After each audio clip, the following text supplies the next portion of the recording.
કારણ કે પેલી ગા દોવાય એટલે કૂતરાને દૂધ પાવામાં આવે છે. ભરતભાઈએ પેલી ગા દોઈ નાખી છે.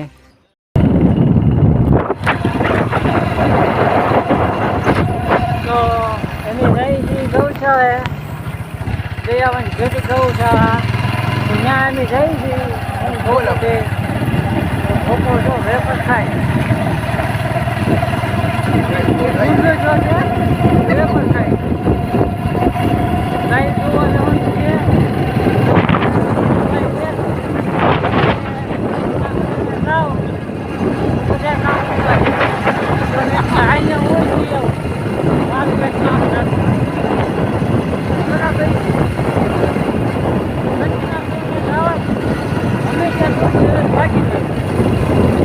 એવું કહેવત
વાળી આવી ગઈ પાછી આમાકો લેવાનું છે.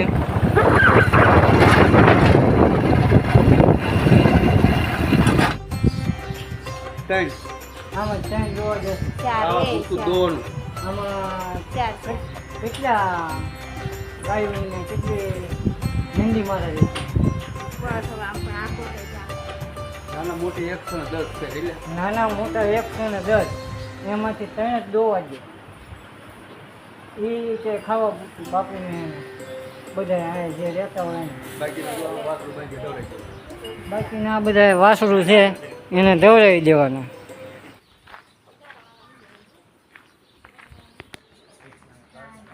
તો જો આને તમે ઓળખતા છો, આ છે ભોપો, આ ભરતભાઈ અને આ કાનજી. જુઓ આ દોવાની તૈયારી થઈ ગઈ છે. ખાંડ બધું પવાવી દીધું છે ભરતભાઈ અને કાનભાઈ થઈને. તો હવે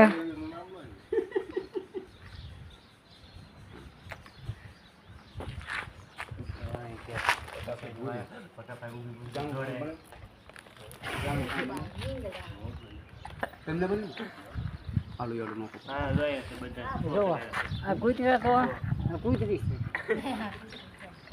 બાપુની ખાસ શેલકી છે. ભૂરી ભૂરી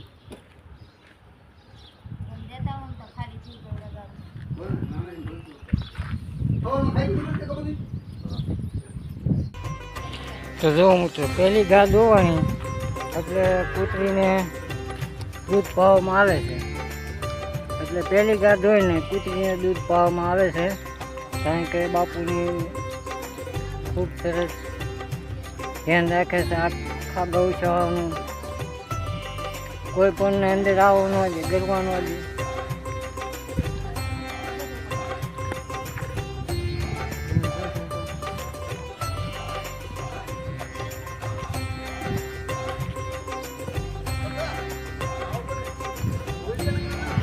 જો ભોપો નકરું માવું દુખો તો આને જ કીધો મને.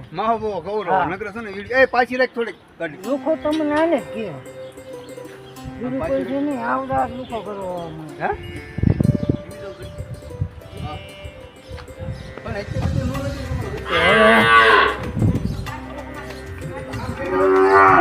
ગૌ માતા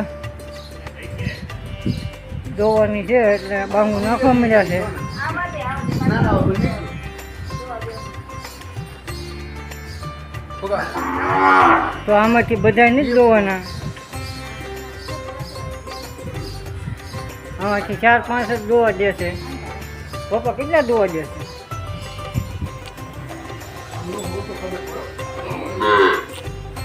જો આ બધા વાસરું છે, હજી ઓલપા ઘણા વાસરું બાંધ્યા છે, એ પણ હું તમને દેખાડું. તો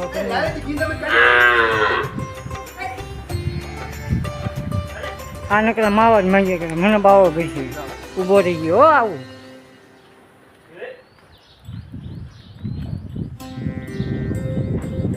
તો આ હું તમને બતાવું વાસુ કેટલા છે નાના મોટા. તો એ તમે જોવો, એ બધા વાસુને ખવડાવી દેવાના.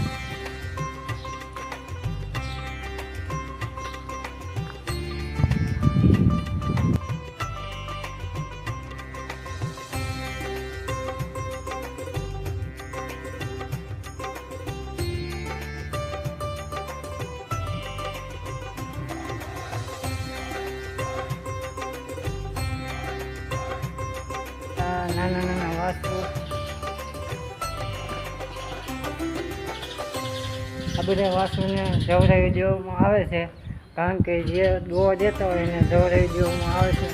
કારણ કે નંદી મહારાજ છે, તમે જોઈ શકો છો મિત્રો. કારણ કે અહીંયા કોઈને પગ ભાંગી ગયેલા હોય છે, કોઈને એક્સિડન્ટ થયેલા હોય છે, કોઈને દીકરાએ પહાર કરેલા હોય છે. તો આમાં બાપુ ખૂબ સરસ સેવા આપે છે.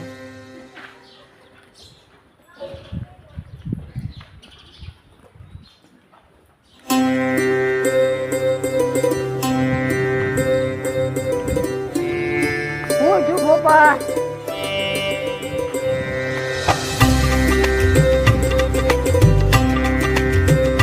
પપ્પા હું આવ્યું.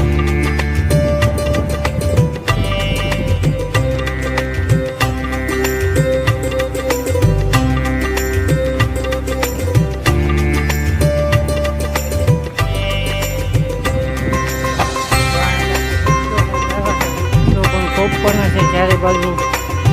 તો જે કોઈ ભાઈને ટાઈમ હોય અને સેવા કરવાનું ઈચ્છા હોય તો આ વૃક્ષો બધા વાવવાના છે.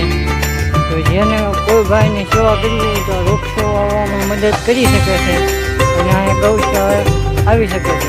આપણે ઘેટી ગામ લઈ આવો, ઘેટી ગૌશાળા.